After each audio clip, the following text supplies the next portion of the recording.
पिछले कुछ दिनों से बिहार की राजनीति और मीडिया की गलियारों में एक नाम बहुत खूब सुर्खियां बटोर रहा है, जिसका नाम है देवेश चंद्र ठाकुर।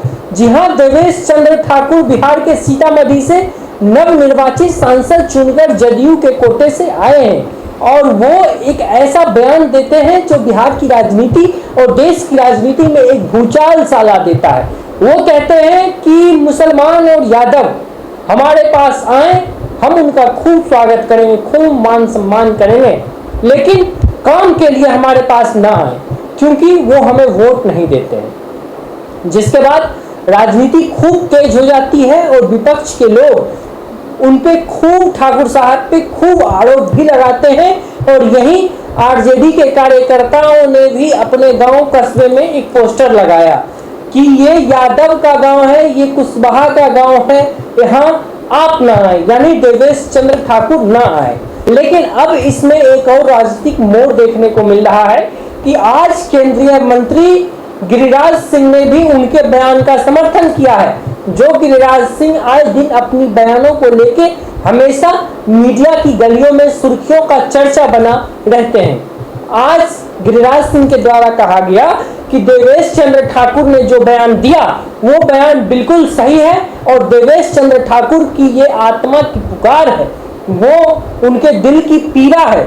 देवेश चंद्र ठाकुर के दिल की पीड़ा थी वो, और वो एक लंबे समय से देवेश चंद्र ठाकुर राजनीति में है और वो तमाम, चाहे चांद हो चाहे क्रॉस हो, वो सब चीज को देख चुके हैं।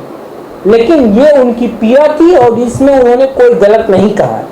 इसके आगे वो कहते हैं कि मुसलमान तो हमको भी वोट नहीं देता है, लेकिन राज्य और केंद्र सरकार क्या हिंदू मुस्लिम करके विकास का काम करती है?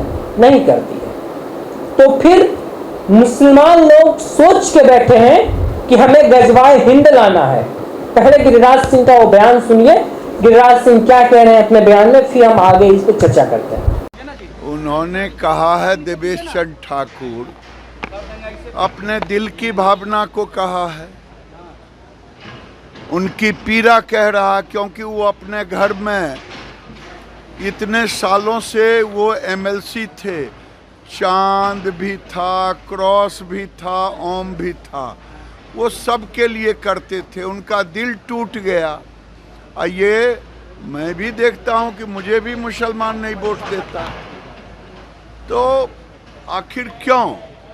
जब राज्य सरकार केंद्र सरकार की सारी योजनाएं समाज के हर वर्ग कोई ज़्यादा कोई कम वोट देगा, लेकिन अगर मुसलमानों ने ये तय कर लिया कि हम नहीं वोट देंगे, तो ये एक सोची समझी रणनीति है जो सनातन को कमज़ोर करने का, भारत में गजवाए हिंद लाने का एक प्रयास है। देवेश चंद्र ठाकुर ने दिल की बात की। जी हाँ, आपने सुना कि गिरिराज सिंह किस तरीके से देवेश चंद्र ठाकुर का समर्थन कर रहे हैं और वो इस बात को कह रहे हैं कि देवेश चंद्र ठाकुर अपने दिल की बात कह रहे हैं। खैर, मुसलमान भाई हमको भी वोट नहीं देते हैं। गिरिराज सिंह का दर्द एक बार फिर मीडिया के सामने कैमरे पे झलक गया। लेकिन अब सोचने और समझने का विषय यह है कि मैं भी इस बार बेगूसराय लोकसभा क्षेत्र, जो केंद्रीय मंत्री गिरिराज सिंह का क्षेत्र है, मैं भी उस क्षेत्र में गया था। मैं भी उस क्षेत्र में जाकर इस समीकरण को समझने का प्रयास किया। कई बूथों पे मेरी मौजूदगी थी और मैं कुछ समझने का प्रयास किया था। तो ये तो तय था कि गिरिराज सिंह का जो चेहरा बेगूसराय की राजनीति में एक हिंदू राष्ट्रवादी चेहरा के तौर पर गिरिराज सिंह को देखा जाता है और मुस्लिम समुदाय गिरिराज सिंह से खूब दूर भागते हैं, कई मील दूर भागते हैं और गिरिराज सिंह को कतई वोट देने के मूड में नहीं रहते हैं। गिरिराज सिंह ने तो ठीक कहा, लेकिन अब सोचने और समझने का विषय यह है कि क्या आने वाले विधानसभा चुनाव में क्या ये जो बयान दिया जा रहा है, ये बयान भाजपा के लिए या फिर एनडीए के लिए एक मुसीबत बन जाएगा?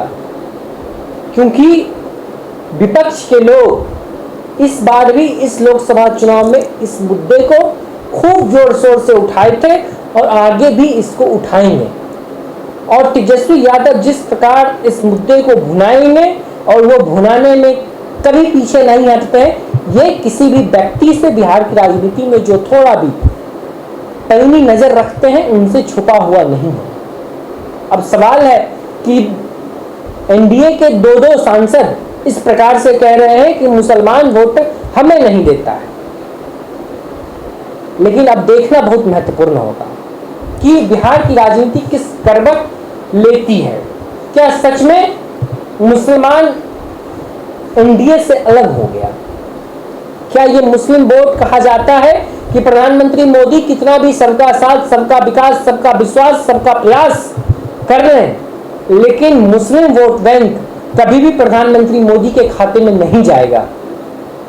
इसका जीता जागता उदाहरण उत्तर प्रदेश में आपको देखने को मिल गया।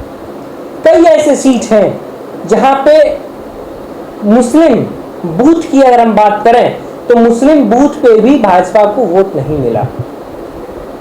लेकिन अब आज तक जो राजनीति होती थी वो राजनीति आड़े हाथ होती थी, छिप के होती थी, पीठ के पीछे से वार किया जाता था और शब्दों में कटाक्ष किया जाता था। इस प्रकार से खुल के राजनीति नहीं होती थी। लेकिन ये 2024 लोकसभा चुनाव के बाद ये जो ट्रेंड था, पिछला ट्रेंड, वो ट्रेंड को क्रॉस किया गया और इस बार जो राजनीति हो रही है ये राजनीति अब खुल के आमने सामने की राजनीति हो रही है।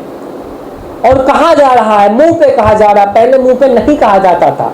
पहले इस बात को सिर्फ और सिर्फ हम और आप सुनते थे, समझते थे, लेकिन अब अंदरूनी बात को अब खुल के सबके सामने रखा जा रहा है कि किस व्यक्ति से हमें दिक्कत है और कौन से ऐसे व्यक्ति हैं जो हमें विरोध कर रहे हैं, हमें वोट नहीं देते हैं। लेकिन इस पे अब तमाम तरीके की राजनीति हो रही है। पप्पू यादव से लेकर लालू प्रसाद यादव तक तमाम लोग इस बयानबाजी पे कटाक्ष करने का काम कर रहे हैं। देवेश चंद्र ठाकुर से ये बयान शुरू हुआ और ये बयान अब गिरिराज सिंह तक पहुंच गया है। क्या अब ऐसे कौन से मंत्री होंगे जो गिरिराज सिंह और देवेश चंद्र ठाकुर के इस बयान का समर्थन करेंगे? और देखना ये भी महत्वपूर्ण होगा कि जब ये तमाम राजनीतिक दल एक एक करके अब लोग विधानसभा चुनाव के दहलीज पर पांव रख चुकी है और जब इस विधानसभा चुनाव में अपने मुद्दे के साथ, अपने रोड मैप के साथ जब जनता के बीच जाएगी तो जनता को कैसे साथ पाएगी? प्रधानमंत्री मोदी जिस प्रकार से कहते हैं कि सबका साथ, सबका विकास, सबका विश्वास, वो इसको कैसे साध पाएंगे और इससे विपक्ष के लोगों को कितना फायदा होगा ये भी देखना बहुत महत्वपूर्ण है। खैर, आप लोग इस पूरे घटनाक्रम पे क्या राय रखते हैं हमें कमेंट में बताइएगा। आपके राय का हमें इंतजार रहेगा। तो प्लीज आप लोग अपना बहुत ख्याल रखिएगा। नमस्कार।